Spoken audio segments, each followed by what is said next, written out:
Assalamualaikum, Namo Buddhaya, Om Swastiastu, Shalom, Haleluya, WBC, Yesus Amasya, Salam Kebajikan, Rahayu. Bersama saya, Dr. Faidon Lumbanturuan, teman Anda yang kali ini kita akan membahas cerita tentang kolesterol. Masih banyak teman-teman Anda semua, pemirsa yang menyaksikan video ini, yang masih kebingungan dengan kolesterol. Ada yang bilang kolesterol itu jahat, ada yang bilang kolesterol itu baik. Terus ada yang anti obat kolesterol, ada yang secara teratur dan disiplin minum obat kolesterol. Jadi banyak perbedaan yang menyebabkan kebingungan pada beberapa orang.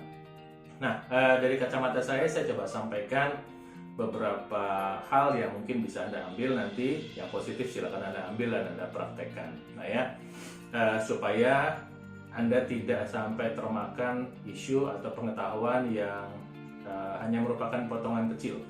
Ya, mudah-mudahan Anda bisa lebih baik dan lebih sehat setelah menyaksikan video ini, dan tentunya Anda punya kualitas kesehatan lebih baik dan Anda tidak perlu terlalu khawatir dengan kolesterol. Oke, pertama, kolesterol itu apa sih? Kolesterol itu adalah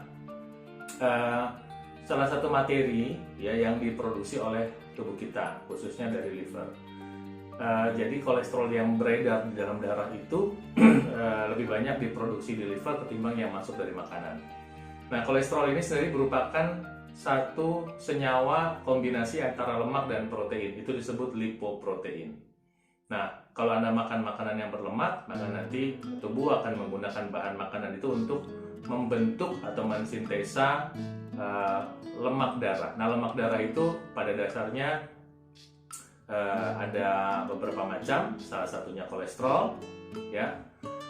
Salah duanya adalah trigliserida. Kalau kolesterol adalah lipoprotein, artinya lemak dengan protein. Kalau trigliserida adalah betul-betul lemak darah.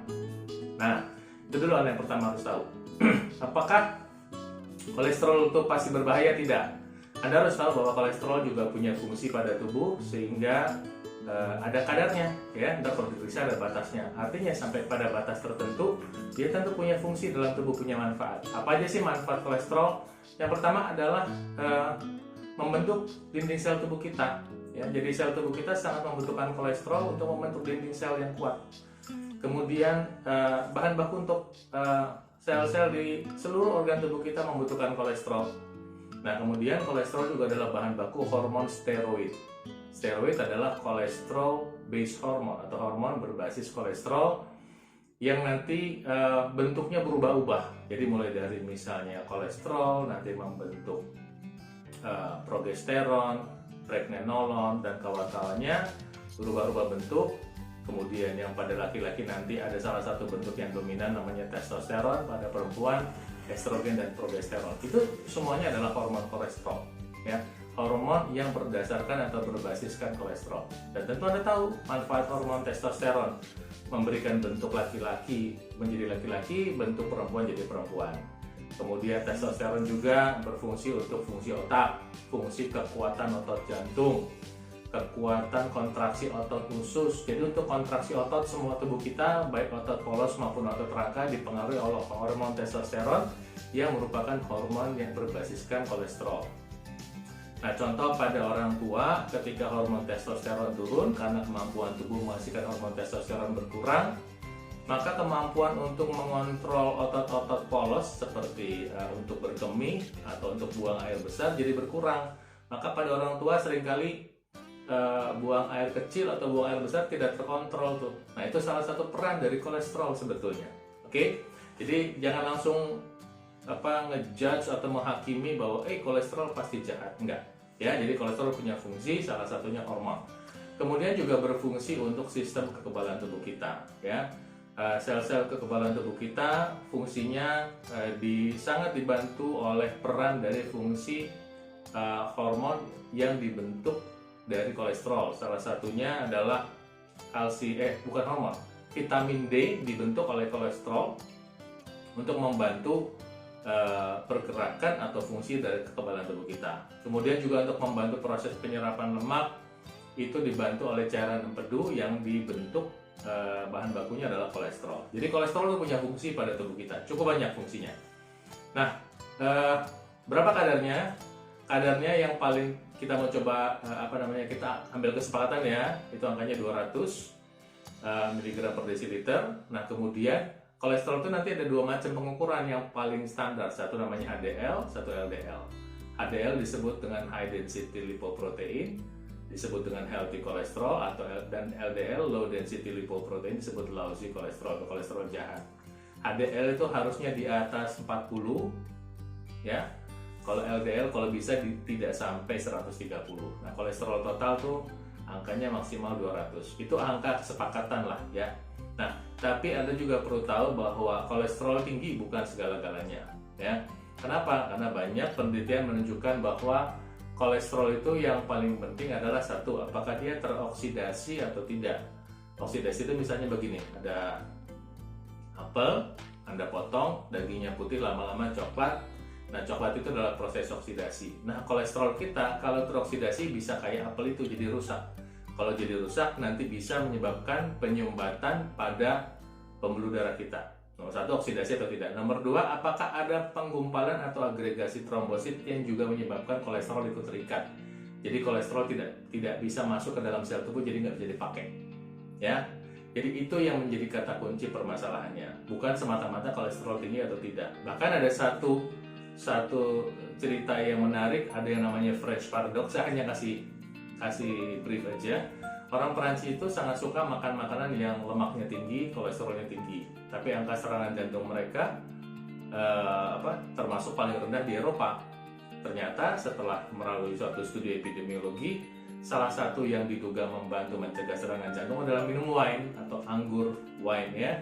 Tapi mungkin pada sebagian orang yang berpegang teguh bahwa anggur adalah minuman beralkohol harus mencari alternatif lain ya, karena mungkin melanggar aturan agama atau apa. Nah, tapi itu contoh bahwa kolesterol tinggi bukan segala-galanya, tapi kolesterol teroksidasi atau terjadi penggumpalan darah itu bisa menyebabkan terjadinya penyumbatan.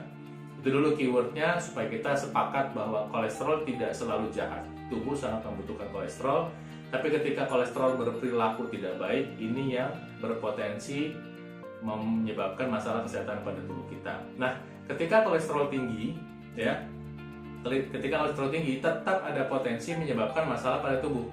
Karena itu kalau bisa kolesterolnya tidak terlalu tinggi dalam kondisi yang sehat. Nah, bagaimana caranya? Kita belajar cara-caranya adalah pertama, jika terlalu tinggi dan membahayakan, apalagi sudah bermanifestasi pada serangan jantung atau stroke atau gagal ginjal ya, tentu sebaiknya cepat menggunakan obat. Silakan Anda tanya sama dokter Anda, obatnya obat apa. Nah, sambil obatnya dikonsumsi, Anda berubah pola hidup. Nah, ketika Anda berubah pola hidup, sekalian yang bisa membantu menurunkan kolesterol dan mencegah kolesterol teroksidasi. Pertama adalah buah-buahan. Hampir semua buah-buahan membantu menurunkan kolesterol secara alami. Anda ingat itu. Jika mau yang lebih powerful, Anda bisa pilih buah-buahan yang kaya vitamin C, ya. Misalnya ntar ditambah jeruk, tambah lemon, ya, itu membantu menurunkan kolesterol secara alami. Kemudian yang kedua adalah makanan sumber karbohidrat yang banyak serat, seperti kalau nasi ya beras merah, ubi, singkong, karena ini membantu mengikat kolesterol nantinya. Nah, kemudian yang berikut adalah lemak sehat. Jadi kita mengkonsumsi makanan yang membantu menurunkan ya lemak sehat. Seperti VCO, minyak zaitun atau omega 3 dikonsumsi secara teratur karena lemak sehat ini membantu mengencarkan darah secara alami sehingga membantu mencegah terjadinya penggumpalan darah atau agregasi trombosit sehingga membantu menurunkan kolesterol. Ya, itu kata kuncinya. Setelah itu air putih cukup 30 cc per kilogram berat badan, ini membantu untuk pengenceran darah. Proses pengenceran darah secara alami dibantu dengan konsumsi air yang cukup. Itu berat Anda 70 kilo, Anda butuh satu hari 2,1 liter. Berat Anda 80 kilo, butuh 2,4 liter. Berat Anda 50 kilo, Anda butuh 1,5 liter di luar kopi atau teh. Oke. Nah, kemudian Anda bisa tambahkan herbal yang bisa membantu menurunkan kolesterol. Kalau bumbu dapur, bawang putih, bawang merah, dan cabai jadi sambal.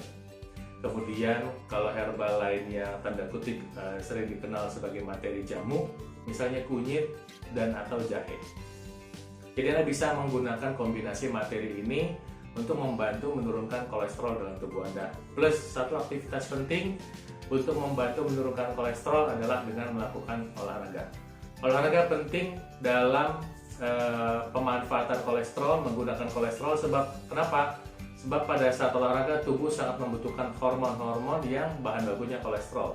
Untuk memecah lemak menjadi gula pun ya, agar bisa dipakai sebagai energi, tubuh membutuhkan hormon kortisol yang adalah hormon berbasiskan kolesterol.